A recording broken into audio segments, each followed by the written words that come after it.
Hey guys, welcome back. So today we're going to talk about what's known as kind of this time of Parliament and protest is what we're going to call this video, these next two videos actually. And what you need to think about when we go through this is what happens basically when England starts to enforce the rules. Meaning what happens when England basically says, no longer do you get to do whatever you want to, no longer are we going to abide by that kind of policy of salutary neglect. We're now going to start enforcing policies and making you, the colonists, start to pay for some of that protection that we've been giving you. And so for your notes today, you need to list this as Parliament and Protest Part 1. Again, this is, if you're following in the line here, this is part of Objective 1.3, and so you should have finished 1.1 and 1.2, the part on the Enlightenment and the Great Awakening, and then also the French and Indian Wars and 7 Years' War. But that's what you're going to list, you're going to name this today. The French and Indian War had been very expensive, and so Great Britain had a large debt at the end of it. In addition, the expanding British territory meant that there were constant land conflicts with Native Americans.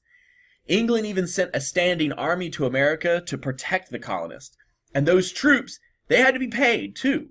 In order to pay off their war debt and to maintain their standing army, England had sent to America to protect the colonists. The Parliament raised taxes on them. So they're going to start making the colonists actually pay for that protection that they've been giving them all this time. One of those is the Sugar Act of 1764.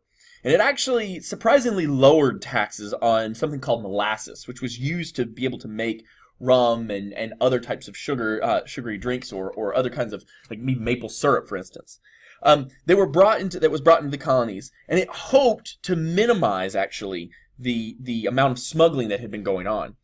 Because they were trying to stop smugglers, ships were often searched by customs officers, and any suspected contraband could be taken away from those ships, even before the smuggler was convicted.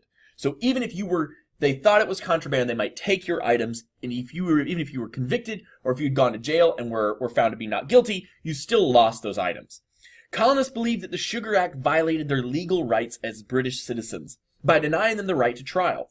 And some went even further. James Otis, a lawyer in the colonies at the time in the city of Boston, argued that Parliament didn't actually even have a right to tax the colonists at all, since the colonists didn't have representation in Parliament to be able to debate the taxes that were levied upon them.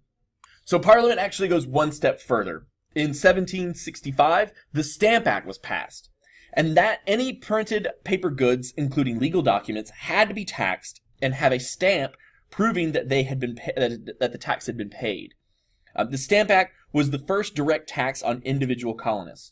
Protests broke out across the colonies, including boycotts, in which many of the colonists refused to purchase goods that were made in Britain at all.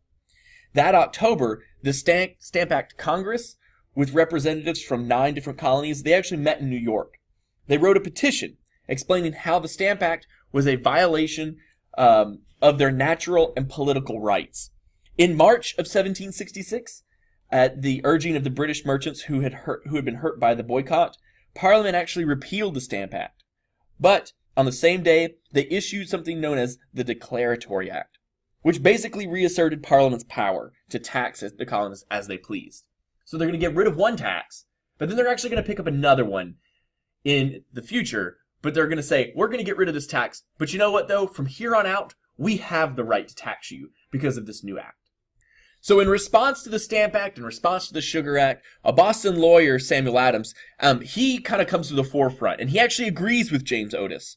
He summed up Otis' position at the Boston town meeting in 1764 as, no taxation without representation. It became a rallying cry for colonists. Adams was a co-founder of a secret society called the Sons of Liberty, which organized boycotts and protests.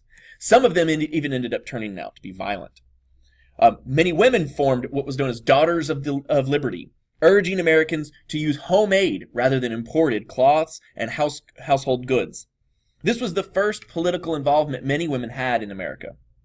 Patrick Henry was also a lawyer and a member of the House of Burgesses in Virginia. In 1765, he raised the cry of no taxation without representation in Virginia and inspired the Burgesses to protest the Stamp Act. Some people believed that these protests were headed towards treason, when, a crime is committed kind of against a government, showing your disloyalty. Henry said, if this be treason, make the most of it. and implied that the colonists should in fact overthrow the king. So we're back once again to our favorite section of the slides, which is question time. So why do I need to know this, you might say? Well, the Sons of Liberty, it's kind of the colonists beginning to assert their opinion on British laws. Remember, for years there had been salutary neglect, and people had been able to kind of do whatever they want to. And the colonists now for the first time begin to see themselves more as Americans, not as British subjects.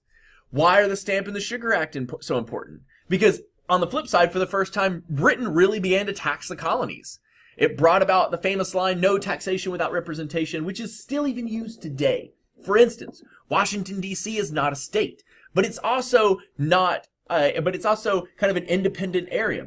And so many of them, but they don't have a representative in Congress as a result. So many of the license plates in Washington, D.C. to this day say, "No taxation without representation." So that's it. That's it for this one. Now there'll be part 2 coming up after this, and it should pop up in the video here in a second. If you don't see it, go back to your grid and find it in there, and continue adding on to your notes. If you have any other questions, please come see me. Let's do a huddle tomorrow in class if you're not sure about something, or come find me later on, or even email me your questions. Until then, have a great rest of your day, and I will see you tomorrow. Bye-bye, everybody.